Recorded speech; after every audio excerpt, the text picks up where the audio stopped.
किशन अपनी पत्नी गंगा, बेटे सोनू और बेटी मोना के साथ एक गांव में रहता था। गांव की आबादी ज्यादा नहीं थी, तो सभी के घर काफी दूर दूर बने हुए थे। खुद किशन का छोटा सा घर भी उसके बड़े से खेत के बीचों बीच बना हुआ था। फिर घर पहुंचकर आ गए दोनों, चलो आ जाओ, मैं खाना लगाती हूँ। वैसे खेत का काम पूरा हो गया। कहाँ माँ? पापा कहने लगे कि आज छुट्टी है, तो मुझे भी अपने साथ छुट्टी मनाने ले आए। छुट्टी? मतलब? अरे गंगा, बाहर निकल कर देखो कितनी तेज धूप है। मैं से कोई बीमार पड़ गया तो और मुसीबत। अच्छा, मोना कहाँ गई? वो कुएं से पानी लेने गई है। पिताजी कितनी बार कहा है आपसे, एक नल लगवा लो ना। पहले माँ और अब बेचारी मोना कितनी दूर से पानी भर कर लाती है हमारे लिए। तो क्या हो गया बेटा, तुम दोनों भी तो कितनी मेहनत करते हो हमारे लिए।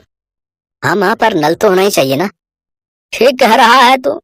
अच्छा चल, इस बार की फसल बिक जाने दे, अब की बार सबसे पहले नल खुदवाऊंगा। किशन से वादा लेकर सोनू के चेहरे पर संतोष था और वो खाना खाने लगा।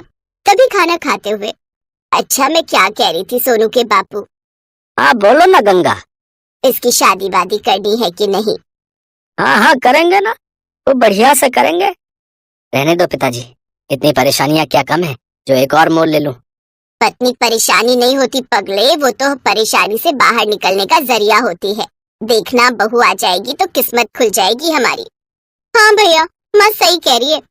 कह तो ऐसे रही हो माँ, जैसे वो आएगी तो आसमान से पैसा बरसने लगेगा। पहले कुछ पैसे वैसे इकट्ठा कर लें, फिर सोचेंगे इसके बारे में। ऐसे ही कई महीने बीत गए। किशन की फसल पककर तैयार थी। इस बार किशन की अच्छी फसल हुई थी। फसल से किशन को अच्छे पैसे भी मिले थे, तो वादे के मुताबिक किशन ने सबसे पहले घर में एक हैंडपंप खुदवाया और फिर उसी शाम। हाय, कितना मीठा पानी आ रहा है। सोनू के बापू, ये काम आपने अच्छा कर दिया। अब सुनो, इससे पहले कि कोई और बड़ा खर्चा आए, सोनू का ब्याह भी कर दो और उसके लिए कमरा भी बनवा दो। ना माँ, अभी तो। चुप कर, तूने कहा था ना कि पहले नल फिर बहू। ले, अब लग गया नल, अब तू कुछ नहीं बोलेगा। माँ की बात सुनकर सोनू चुप हो गया। फिर उस दिन से ही गंगा और किशन ने सोनू के लिए लड़की देखना शुरू कर दिया और फिर कुछ दिनों के बाद सोनू की शादी राधिका से हो गई। राधिका ने ससुराल आते ही घर का सारा काम संभाल लिया। इस छोटे से परिवार में खुशियां ही खुशियां थी।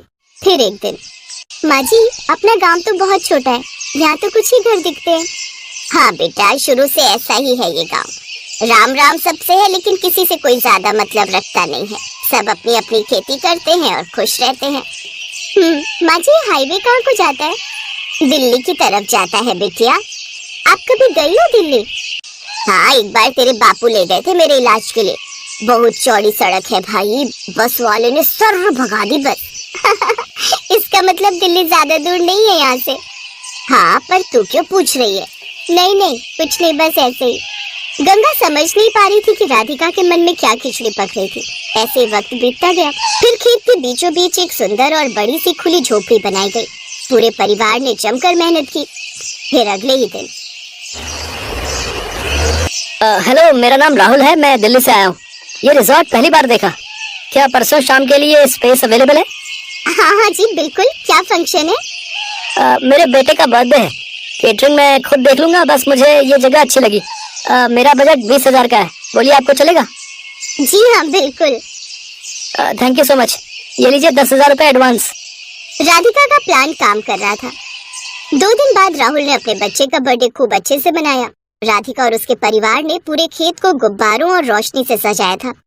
ऐसे ही धीरे धीरे लोगों को गंगा के रिजॉर्ट के बारे में पता चलता गया और लोग आते गए।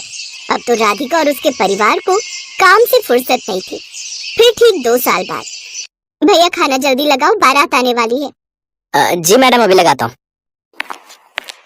ओहो, मोना तैयार हुई कि नहीं? मोना, मोना आ जाओ भाई।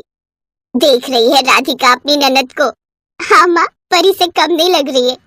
सब आपकी वजह से है भाभी, मेरी नहीं हमारी वजह से।